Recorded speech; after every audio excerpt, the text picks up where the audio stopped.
Good morning, APRU judges. Thank you so much for being here with us today. We are Erick, Freire, Ariel, Moncayo, Moreno, Ivonne, Salinas, and Shabnam, Santos, 5 medical students from Universidad San Francisco de Quito, Ecuador. And today we're going to talk about our technological solution for COVID-19 misinformation, our COV-SYN game.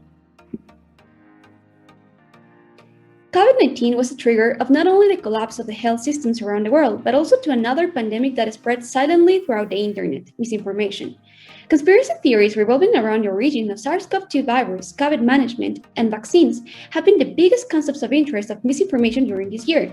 One study conducted during 2020 in Ecuador showed that there were physical and emotional consequences of misinformation regarding the theory that COVID-19 was a biological weapon created in a laboratory among Ecuadorian physicians. The consequences included a higher likelihood to have anxiety disorder and lower job satisfaction. According to an article published in El Comercio, a local newspaper, there have been several non-evidence-based therapies proposed by groups with malicious intent in Ecuador, such as consuming hot water, seawater, ginger, bicarbonate, methanol, among others. These beliefs had made great impact in the healthcare system, since patients have been refusing to take the treatment that physicians prescribe and prefer to use the alternative therapies. Misinformation during the pandemic increased greatly. According to Ecuador Chequea, 268 cases of misinformation were reported in 2020, with 169 being related to COVID-19. Among the 169 cases, 12% were related to conspiracy theories, 1% were related to the second coming of the pandemic, 11% were related to the public measures taken by the government to overcome the situation, 33% was related to the number of cases and deceased presented in Ecuador, and finally, the greatest percentage was represented by the possible treatments, which made it much more difficult for doctors to treat patients. So, for our approach in misinformation, a target population of young adults and middle-aged adults is selected because of several specific reasons. First, this population has the greatest number of cases in our country and subsequently is the most contagious population. A population-based analysis realized in January 2021 revealed that ages between 25 to 45 had the highest rate of infection. In fact, the most affected part of the population is economically active people, and this group is mostly formed by young and middle-aged adults.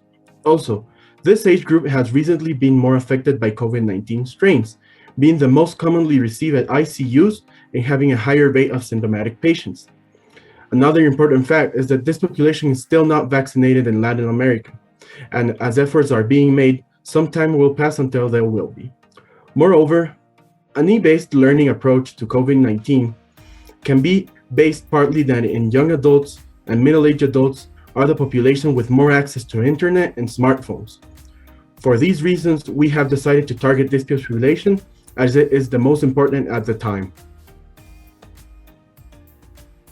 Now, let's see some data.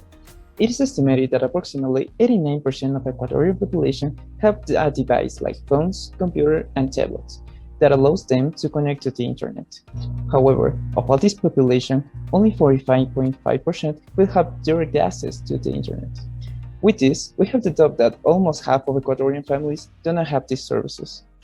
Of these percentages with internet access, most of the people use social networks like Facebook, followed by WhatsApp, Instagram, and YouTube.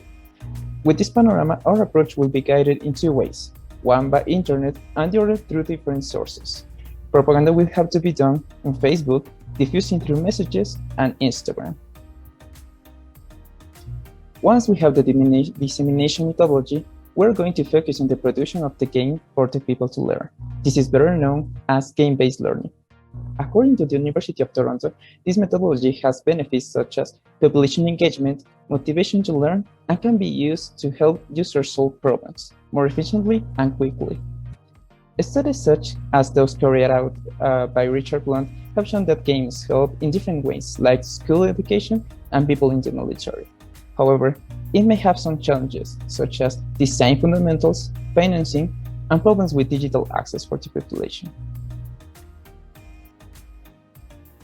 We developed a survey to analyze our target audience. We were able to gather 422 responses, where we identified that more than half of our audience heard myths about COVID-19 through social media.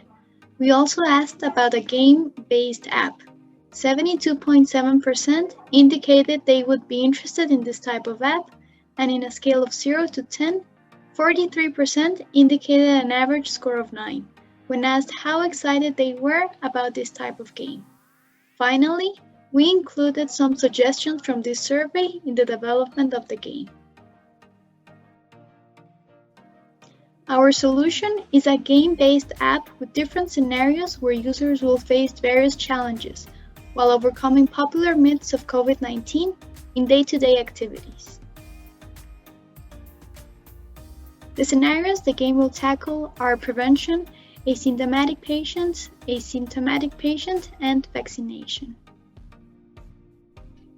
Regarding the first case of prevention, we address three important issues. There are PPE, personal protection equipment, what to wear and take care of the equipment, self-medication, lack of effectiveness of vitamin C and risks of bleach, and finally, other myths, concerning myths about preventive measures compiled in our survey. In case you want to play a demo about how the application will be, at the end of the slides, you will find a QR code to scan it and test it. The asymptomatic case scenario will address three topics: the quarantine period, addressing how much time should I stay quarantined from people; the self-care, addressing what are some precautions that I should take while quarantined; and finally, immunity, where we will address how long does immunity last and whether it will protect you from reinfection. The symptomatic case scenario will tackle three questions: how to protect your family when you can see what measures should be taken to prevent an infection if a family member has COVID-19, the assessment of the severity of the infection, how to act after learning of a COVID-19 diagnosis and contacting a medical doctor to know what to do, and finally the treatment. What is the treatment depending on the severity of the disease, and which treatments have no evidence or are not approved for COVID-19 cases. Regarding the topic of vaccination, the three areas tackled in our game are the origin of vaccines, the difference between the companies, and adverse effects, where we will tackle the myths shown in the slides and more. We have designed two phases for the development of our game. Our short-term objectives for the first phase consist on creating and launching a game-based learning application for smartphones which combats COVID-19 misinformation in a maximum period of 5 months. With this, we want to reach 2,000 young and middle-aged adults through the application in a maximum period of 6 months after the app launch. The estimated cost for this first phase include $35,000 that will be used for technical requirements in order to hire an app designer for 3 to 5 months. This total cost was calculated from an hourly cost of $30 to $40 for a basic app design that consists of a core feature set plus one platform. For our business requirements, we have an estimated of $5,000 of big savings that will help us in the future in case of emergencies. During our first two, we want to reach our long-term objectives 2 years from now. With this, we want to improve our user interface and create new scenarios based on feedback received through the app in a period of 6 months. And also, we want to implement the objectives for sustainability. Our described costs for this phase include $5,000 for publicity among social media and our app development plan, which will have an estimated cost of $10,000 and will include fixing details, adding new information, among other technical requirements that will be suggested by our advisors and our main app users. Our keys to sustainability. At the beginning, the app will be managed by 5 members of the School of Medicine of USFQ. However, in order to let the app develop throughout the years, we will need to reach 2 key stakeholders. The first one is the School of Medicine of Universidad San Francisco de Quito, where we plan to find more volunteers for the app management in the future, approval, advisory, and economic support. Our second big stakeholder is the Ecuadorian Ministry of Health, which will be very important in order to have a national approval of our app. For economical stability, we're looking forward to have sponsorships and external collaborations, especially from the School of Digital Design of USFQ, local businesses of food, healthy drinks, and sanitization products that will benefit from publicity through our app. Thank you so much for your attention. We invite you to take a look at our game by scanning this QR code into your cell phones or computers. We are all looking forward to your feedback to begin to fight against misinformation. Will you help us?